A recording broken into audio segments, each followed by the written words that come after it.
Baik, mari kita telusuri kisah dan pemikiran Allamah Muhammad Baqir Al-Majlisi, seorang ulama besar Syiah dari era dinasti Safawi. Ia bukan filsuf dalam pengertian teknis seperti Ibnu Sina atau Mulla Sadra, tapi perannya dalam membentuk pandangan keagamaan Syiah melalui pendekatan tradisional dan naratif sangat besar. Dalam tradisi Syiah, Majlisi dihormati sebagai perumus dan penjaga warisan riwayat Ahlul Bait secara sistematis. Latar belakang kehidupan. Nama lengkap, Muhammad Baqir ibn Muhammad Taqi Al-Majlisi. Lahir 1927 di Isfahan, Iran. Wafat 1999. Al-Majlisi lahir dan hidup dalam konteks kebangkitan keilmuan Syiah di bawah dinasti Safawi yang menjadikan mazhab Syiah sebagai mazhab resmi negara. Ayahnya, Muhammad Taqi Al-Majlisi, juga seorang ulama terkemuka, dan sejak kecil ia tumbuh dalam lingkungan ilmu keagamaan yang kuat. Bagian 2. Perkembangan pemikiran dan karya-karya. A. Pendekatan tradisionalis naratif. Al-Majlisi dikenal sebagai tradisionalis besar, akhbari, yaitu kelompok yang menekankan otoritas riwayat-riwayat hadis-hadis Ahlul Bait sebagai sumber utama hukum dan teologi. Dalam pemikiran Islam Syiah, ada dua arus besar. Akhbari, berpegang ketat pada teks dan riwayat. Usuli, menggabungkan teks dengan ijtihad rasional. Al-Majlisi lebih condong pada pendekatan akhbari. Namun ia tidak menolak akal secara mutlak. Ia hanya menempatkan akal sebagai pelayan teks, bukan pemegang otoritas utama.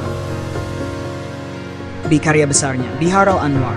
Ini adalah karya monumentalnya, terdiri dari lebih dari 100 jilid, dan menjadi ensiklopedia riwayat terbesar dalam dunia Syiah. Di dalamnya terkandung hadis-hadis tentang teologi, eskatologi, fiqh, akhlak, sejarah nabi dan para imam, penjelasan-penjelasan tentang akidah dan prinsip-prinsip keimanan, upaya sistematis untuk mengkodifikasi warisan Ahlul Bait. Melalui karya ini, Majlisi berupaya mengonsolidasikan keyakinan dan identitas Syiah pada masa di mana pengaruh filsafat Yunani masih cukup kuat dalam kalangan elit ilmiah. Bagian 3. Sikap terhadap filsafat. Al-Majlisi terkenal kritis terhadap filsafat dan tasawuf spekulatif. Ia meyakini bahwa banyak gagasan filsafat Yunani, seperti teori emanasi atau pandangan tentang Tuhan yang tidak personal, tidak sejalan dengan ajaran murni para imam Syiah. Ia menganggap filsafat cenderung mengaburkan makna dan menyingkirkan otoritas hadis. Oleh karena itu, Majlisi melawan dominasi filsafat rasionalistik dan menghidupkan kembali pendekatan keagamaan berbasis riwayat. Kita tidak membutuhkan teori-teori rumit untuk mengenal Tuhan selama kita memiliki sabda para imam. Bagian argumen teologisnya secara sederhana. Secara sederhana, pemikiran Al-Majlisi dapat dirangkum dalam beberapa titik penting. 1. Sumber pengetahuan agama adalah hadis. Al-Quran dan hadis Ahlul Bait adalah sumber mutlak. Akal hanya digunakan untuk memahami, bukan menggantikan teks-teks ini. 2. Kritik terhadap penafsiran filosofis. Ia menolak penafsiran alegoris yang cenderung dipaksakan ke dalam makna Al-Quran dan hadis. Pentingnya pemurnian akidah. Salah satu misinya adalah menjernihkan ajaran Syiah dari pengaruh luar dan menyatukan umat Syiah dalam akidah yang lurus. 4. Teologi yang relasional. Tuhan adalah zat yang aktif, personal, dan penuh kasih kepada hambanya.